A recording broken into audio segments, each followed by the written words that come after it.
அனைவருக்குமே வணக்கம். சற்று முன் கிடைத்திருக்கக்கூடிய ஒரு மிக மிக முக்கியமான செய்தி ஒன்று வெளியாகியுள்ளது.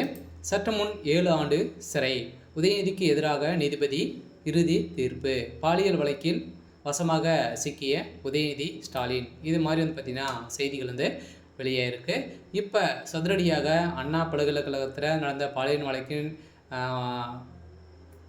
அடிப்படையில் உதயநிதியுடைய பெரும் அவருடைய நண்பர்களும் பார்த்தீங்கன்னா வசமாக சிக்கி கைதும் செய்யப்பட்டிருக்காங்க இல்லையா.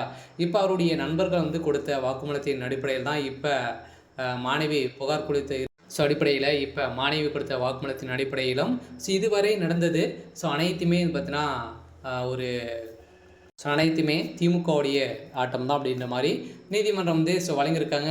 இதன் அடிப்படையில் இப்போ பாலியல் வழக்கின் அடிப்படையில் உதயநிதிக்கு எதிராக இப்போ பார்த்தீங்கன்னா அவருடைய நண்பர்கள் சிக்கியிருக்காங்களே, அவர் கொடுத்த வாக்குமூலத்தின் அடிப்படையில் இப்போ நீதிமன்றம் பாலியல் வழக்கில் இறுதி தீர்ப்பு வழங்கியிருக்காங்க.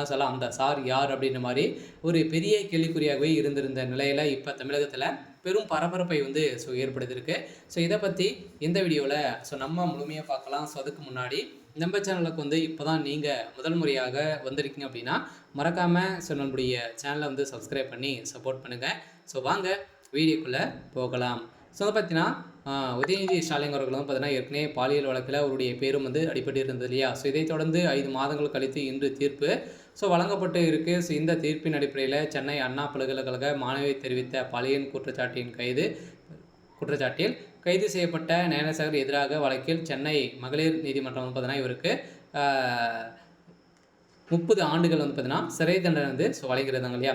இதை தொடர்ந்து பார்த்தீங்கன்னா வருகின்ற ஏற்கனவே டிசம்பர் 24ஆம் தேதி புகார் சொல்லித்திருந்தது. இந்த புகாரின் அடிப்படையில் இவருக்கு வழங்கிய தீர்ப்பின் அடிப்படையில் இப்போ உதயநிதி ஸ்டாலின் அவர்களுக்கும் இதில் தொடர்பு இருக்குது அப்படின்ற மாதிரி தான் இப்போ தகவல் வெளியிருக்கு. இந்த தகவலின் அடிப்படையில் பார்த்தீங்கன்னா காவல்துறை விசாரணையை சிபிஐக்கு மாற்ற வேண்டும் என கோரி தொடர்ந்து வழக்கை விசாரித்து வந்த சென்னை உயர்நீதிமன்றம் கடந்த டிசம்பர் 28ஆம் தேதி பெண் மற்றும் ஐபிஎஸ் அதிகாரிகள் அடங்கிய சிறப்பு புலனாய்வு குழு விசாரணைக்கு மாற்றி அமைக்கப்பட்டது. இந்த விசாரணை அடிப்படையில் இப்போ அதிரடியாக பார்த்தீங்கன்னா உதயநிதியுடைய நண்பர்கள் கொடுத்த வாக்குமூலத்தின் அடிப்படையில் இப்போ சதுரடியாக ஞானசேகர் அவர்களுக்கும் 30 ஆண்டுகள் மகளிர் ஆணையம் வழங்கியிருக்காங்க. இதை தொடர்ந்து உதயநிதி ஸ்டாலின் அவர்களுக்கும் 7 ஆண்டுகள் சிறை தண்டனை விதிக்க போகிறதாகவும் தகுந்த ஆதாரங்களும் பார்த்தீங்கன்னா சிக்கியிருக்கு இல்லையா.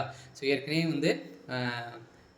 உதயநிதி ஸ்டாலினுக்கு எதிராகவும் பார்த்தீங்கன்னா நிறைய வீடியோக்களாலும் பார்த்தீங்கன்னா வீடியோ இருந்துச்சு. இந்த வீடியோக்கின் அடிப்படையிலும் அதே மாதிரி அவருடைய நண்பர்கள் கொடுத்த வாக்குமூலத்தின் அடிப்படையிலும் உதயநிதி ஸ்டாலின் அவர்களுக்கு எதிராக நீதிபதி தீர்ப்பு வழங்க போகிறாங்க. இந்த தீர்ப்பின் அடிப்படையில் உதயநிதியுடைய கதை ஒட்டுமொத்தமாக முடிய போகுது.